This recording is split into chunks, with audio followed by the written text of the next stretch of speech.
Hi friends, today we are going to conduct tension test. Aim of this experiment is to conduct the tensile test on mild steel specimen. Operators required are UTM, test specimen, vernier caliper, steel rule and extensometer. Now we will conduct the tensile test. We have tensile specimen which is knurled with top and bottom surface in order to provide grip to hold the specimen firmly between fixed and movable jaws. The gauge length is shown using chalk mark. This marked portion is the gauge length of specimen. Vernier caliper is used to determine the diameter of specimen. The least count of vernier caliper is 0.02 mm. We need initial diameter of test specimen in order to determine the change in diameter in comparison with the original diameter for the specimen calculations. The midpoint of specimen is determined using a steel rule to precisely fix the extensometer at the center of specimen. This is the center point of gauge length and this portion of specimen is marked using a chalk piece. This is the portion where the extensometer is firmly placed. This is the portion where the cup and cone formation is seen after breakage of the specimen. Two other markings are made at which the top and bottom of the extensometer has to be placed. This is the universal testing machine commonly known as UTM.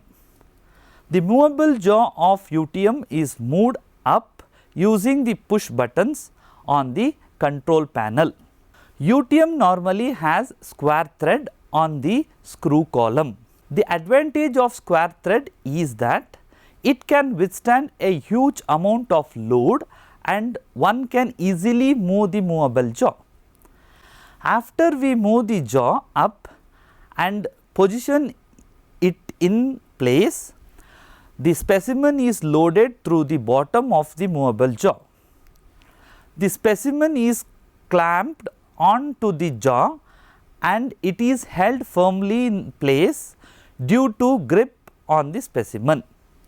As you can see, we now move the movable jaw in order to firmly place the other end of specimen into fixed jaw, which is at the top, so that the net effect of tensile loading is given to the gauge length of specimen. We have two readings on extensometer from which we take the average of both the values. Now, we firmly fix the extensometers on the marked portion of the gauge length of the specimen. Now, the extensometer is set up in the position using a clamp so that it is fixed correctly at the center of the gauge length. Both the extensometers are now set to the 0 position. Now, we have successfully prepared and positioned the specimen for loading. The dial indicator which indicates the load applied is set to 0. Tensile loading is the process in which load is applied on the specimen by moving the movable jaw down while the fixed jaw holds one end of the specimen in place. As you can see, we have started to apply the tensile load on the specimen. Now, you can see that the dial indicator value gradually increasing as the load applied is increasing. We need to observe the movement of the dial indicator carefully. As the tensile load is applied, corresponding extension values have to be noted down. As we are using a mild steel test specimen, we can determine the yield stress value also. Yield strength is the stress at which permanent deformation or yielding is observed without increase in load. The applied load value during yielding is obtained from the dial indicator of the UTM. Yielding will start when dial moves backwards for a moment and stays for some time. Then it starts moving further. The corresponding load value when there is a sudden movement of dial in backward direction is noted and used for the calculation of yield stress. Yield stress is calculated as load at yield by cross section area. Then load is applied gradually until the specimen breaks. We have to carefully observe the dial indicator values for sudden fluctuation in the backward direction. This fluctuation indicates the yield stress point of the specimen.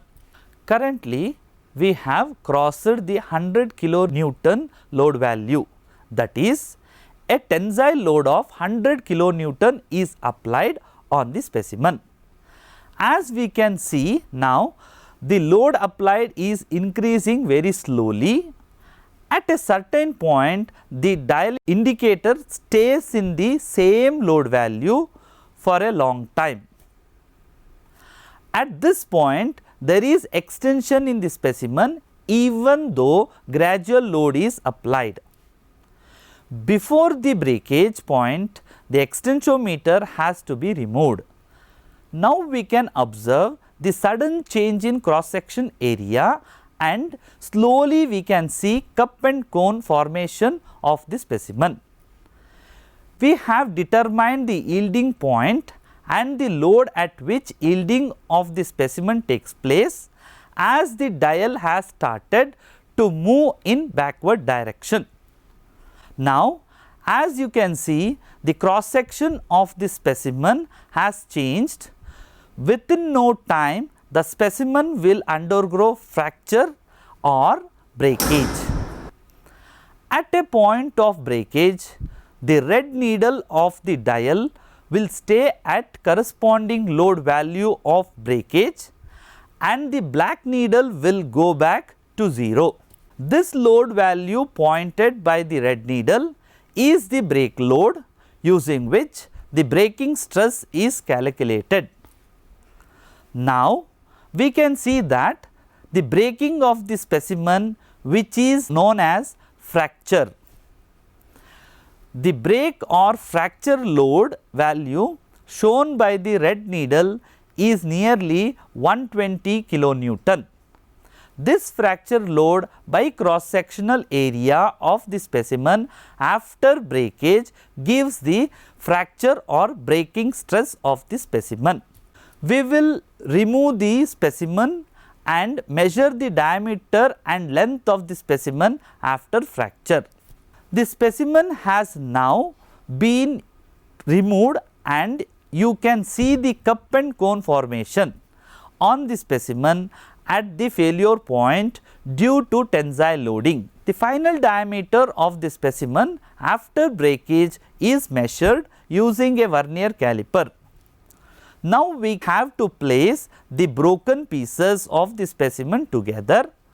The final length of specimen after extension is measured using a steel rule. Following parameters are obtained by plotting load versus displacement diagram or stress versus strain diagram. First, proportionality limit, second, elastic limit, third, Young's modulus, fourth, yield stress, fifth, ultimate tensile strength, sixth, breaking stress, seventh, true stress, eighth, elongation in a length, ninth, percentage reduction in area, 10th, working stress, 11th, resilience, 12th, toughness. This brings us to the end of tension test. Thank you.